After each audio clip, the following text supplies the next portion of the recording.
Here's a list of pros and cons of living in Melbourne, Florida. My name's Alexandra, and I'm a local realtor down on Florida's Space Coast.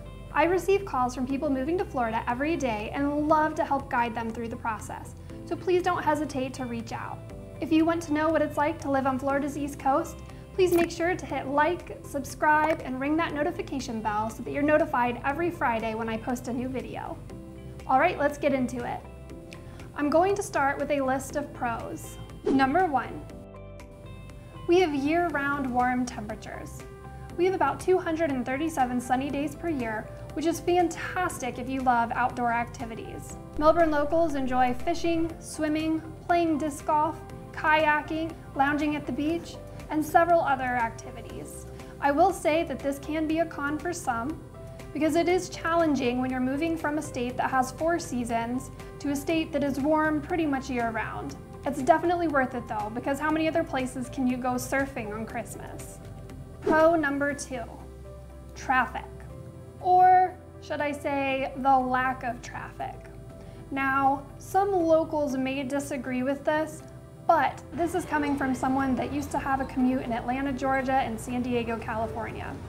The average commute here is about 20 minutes, which is amazing if you're coming from any larger city where your commute is an hour or 2. Pro number 3, Melbourne, Florida has dog beaches nearby. Canova Beach Park is one of the few places on Florida's East Coast that allows dogs.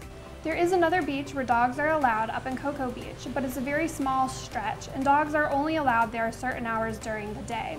Whereas at Canova Dog Beach Park, dogs are allowed there anytime. Pro number 4, Melbourne, Florida is super close to major attractions, while we get the benefits of living in a less metropolitan area. Locally, we have several fun things to do, such as the Brevard Zoo, Kennedy Space Center, the Florida Tech Botanical Gardens, and many other things. Additionally, Disney and Universal Studios are about an hour-and-a-half drive, whereas both Miami and Tampa are just a 3-hour drive, so you can make a day trip just about anywhere since we're centrally located. Now I'm going to go over the list of cons.